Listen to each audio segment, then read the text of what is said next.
Yes, Madam Chair. I don't know if my mic's on or not, but I know the board can hear me. Public forum is a privilege. It's not a right under the law. And like all privilege, Madam Chair and board members, it can be abused. And by being abused, it can be lost. There are some basic principles that are set forth in the board rules, set forth in all modern rules of order for board meetings. I'd just like to highlight a few of them, and then I think I'll just leave it open in terms of my advice to the board chair on how you proceed. But first of all, comments cannot be disruptive in any board meeting. We've got a board policy on that. There's been a fair amount of hooting and hollering already. We've had three people talk. I think the comments are bordering on being disruptive. Secondly, the comments must be made with proper. Excuse me, point of order. The comments must be made with proper decorum. Personal attacks are never in order. Got a board policy on that. All comments must be made in an orderly and reasonable manner. Got a board policy on that. All comments that are made must accord appropriate respect to all board members. And I don't want to name names, but there were threats being made in at least one of the comments that I heard here in front of the group. Finally,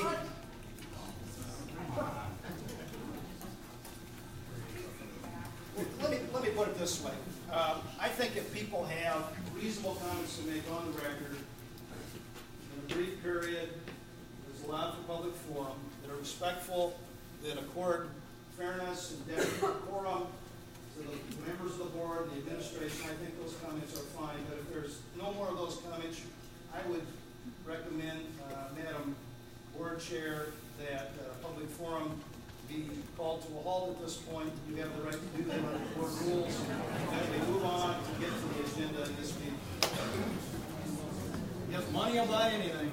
Can I ask the attorney questions?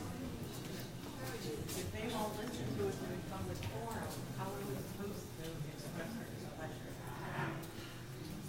We're just police. How do we get that across? Yep, well, let's just go ahead and go. Whoa. We had people took time out of their day. I took time out of my schedule to come talk about this. This is ridiculous. These are the people that voted for you.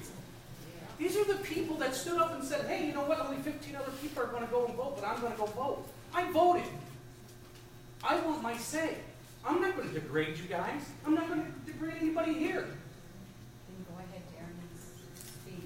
And Thank not you. to be disgraded, I mean. What you're doing right now is degrading me. Thank you. You're showing us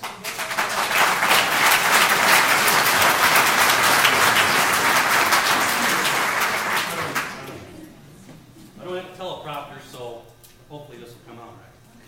Maybe you guys listen to Rush Limbaugh. All right. This is a community school district. What's your name? Darren Weiland, and I'm from Newhall, Iowa. This is a community school district.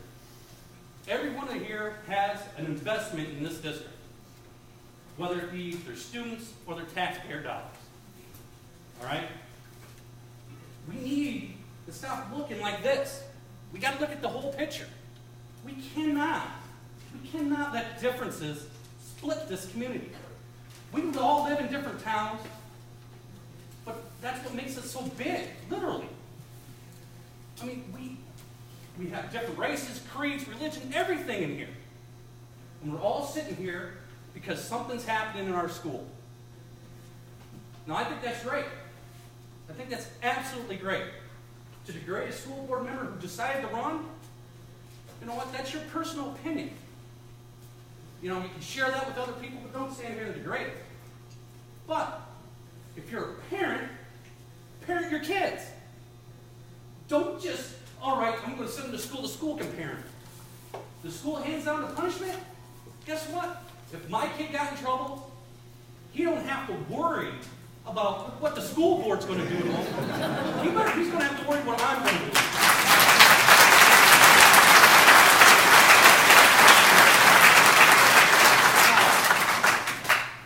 We spent a lot of money on attorney's fees. A lot. I haven't seen it, but I know it's a lot. It's right there. It doesn't matter. They spent it. It's gone. You can't get it back. I'd like a refund. It's not going to happen. Now, why that wasn't addressed to us before it was spent is the problem. It's running with your blinders on. Because apparently, they think that we got an open wallet. That's not true. We can't spend that money on attorney's fees. I'd rather see $8,000 in school books, computers, anything else other than a lawyer.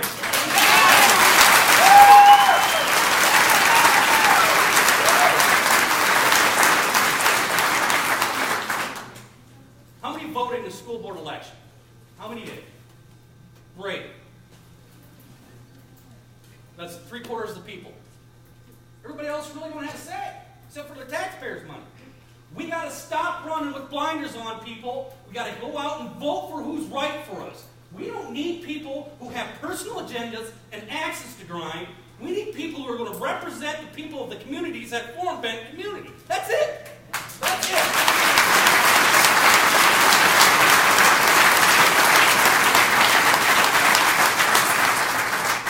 Now, some people got letters, some people didn't, about how poor the board, administrative staff is doing their, so on and so forth. I do have a question to the board. Who hires and fires teachers? Who hires and fires teachers? You guys do, right? You guys give the okay? You don't give the okay? You don't have, actually? We approve them. You approve them, so you hire and fire. All right. Here's the thing. My kid comes home from school. If he don't have to work, he hits the books. Out. Minimum. He gets his job, he gets his books done, he can do whatever he wants. Like I said, he gets in trouble, he deals with me. You don't have to worry about these people up here, he deals with me. My kid drank, he deals with me. And if the teachers aren't doing their jobs, it's the school board's the school board's duty to say, get the job done. And it's our duty to tell the school board, make them get the job done. I can't talk about any individuals here, but I do know an individual that's a really good man, and I appreciate his time. And everybody should sit there and look at themselves in the mirror and say, can I be just like that person? Because if I can, I'm pretty well off. Thanks for the time.